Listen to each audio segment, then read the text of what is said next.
Check this out. Good evening and welcome to Tucker Carlson Tonight. The defining principle of the American legal system, really of American life, the principle that has kept us free, is equal justice. And the principle is fairly simple. No matter what you look like or who your parents were or what your politics might be, the law treats you exactly the same way as it would any other American. Yes, definitely. In this country, justice is blind. Now, that's a lofty standard, but because Americans have long believed in fairness, and because most of the people in charge of administering that system have behaved in good faith, this country has, for the most part, lived up to its core ideal for 250 years, making it the greatest country in the world. Yeah. But the populist surge of 2016 changed everything. Permanent Washington suddenly felt more threatened by its own voters, by American voters, than by any foreign adversary. Donald Trump, to them, seemed more dangerous than ISIS. They panicked. And in their panic, our leaders decided to turn the American legal system, as well as the American intel agencies, and if necessary, the U.S. Army, against their political opponents. They felt they had no choice. In doing this, they abandoned the ancient principle of equality under the law, and they replaced it with what is effectively a loyalty oath. Opponents of the regime became enemies of the state. That's a huge change. And you're seeing the results of that change tonight. Just 24 hours after a Manhattan grand jury indicted Joe Biden's rival in the next presidential race, another jury, also in New York, convicted a Republican social media influencer called Douglas Mackey. What did Mackey do wrong? Well, Douglas Mackey's crime was mocking Hillary Clinton voters online. You're seeing on your screen the meme that Mackey posted on Twitter during the 2016 election.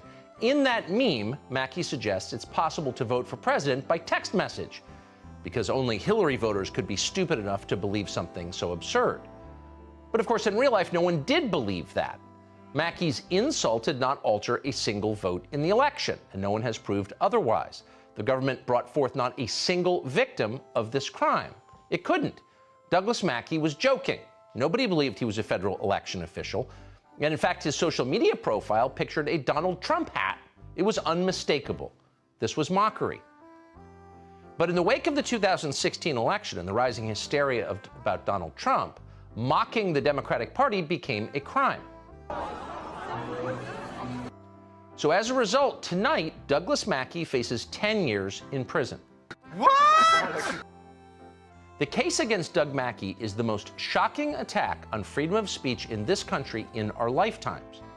It's also a useful lesson in who will be allowed to speak going forward. As it turns out, a woman called Christina Wong posted an almost identical meme the same year, back during the 2016 election. But unlike Doug Mackey, Wong voted for Hillary Clinton. "Hey, Trump supporters," she wrote, "skip poll lines and text in your vote." Same crime. But the Department of Justice under Joe Biden has shown no interest in prosecuting Christina Wong. Do you see how this works? Have you internalized our new partisan legal standards? That would be the point of the exercise. They want you to know the rules.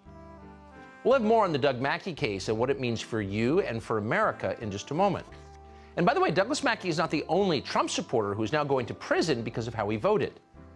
According to new reporting from Julie Kelly, the FBI's Counterterrorism Division just arrested a grandmother in the state of Virginia on 4 misdemeanors this week. What exactly did she do? She entered the Capitol with her elderly mother for a total of 15 minutes on January 6th.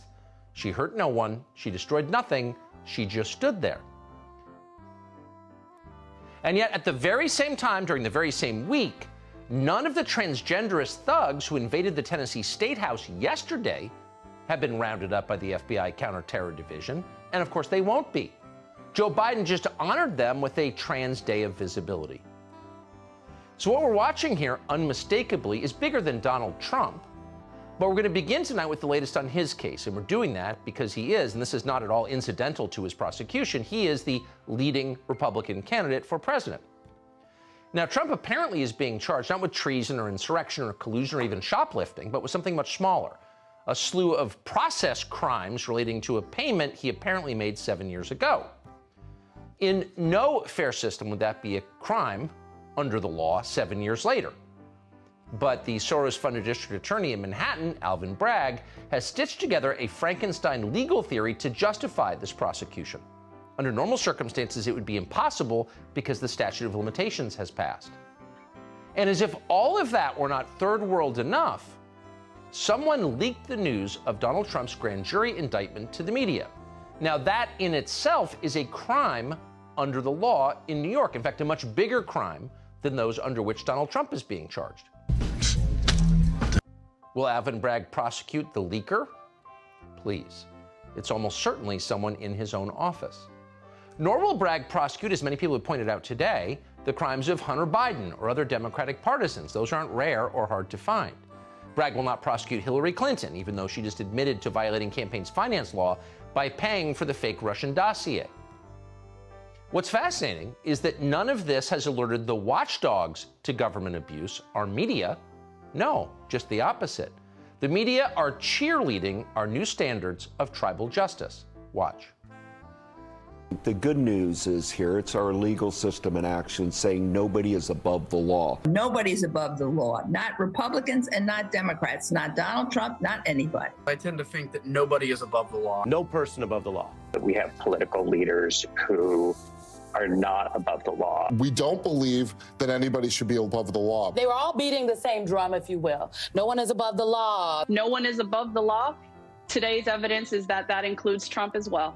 New life has been breathed into that saying, no person is above the law.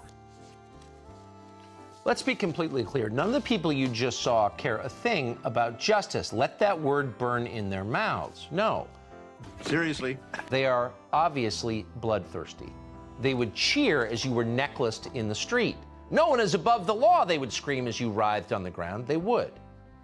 But as long as we're still pretending that the old standards of fairness and equal application of the law apply, then whatever happened to Sam Bankman-Fried? Remember him? Largest financial crime in history?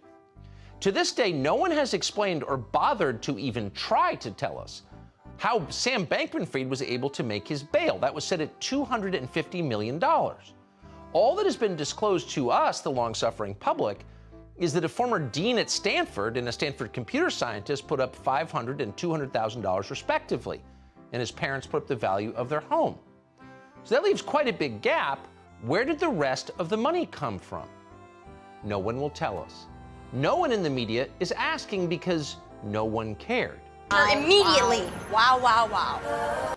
Sam Bankman-Fried didn't pay off a former mistress. No, he defrauded 1 million people and ran off with houses in the Bahamas, and yet the system is protecting him because he voted correctly.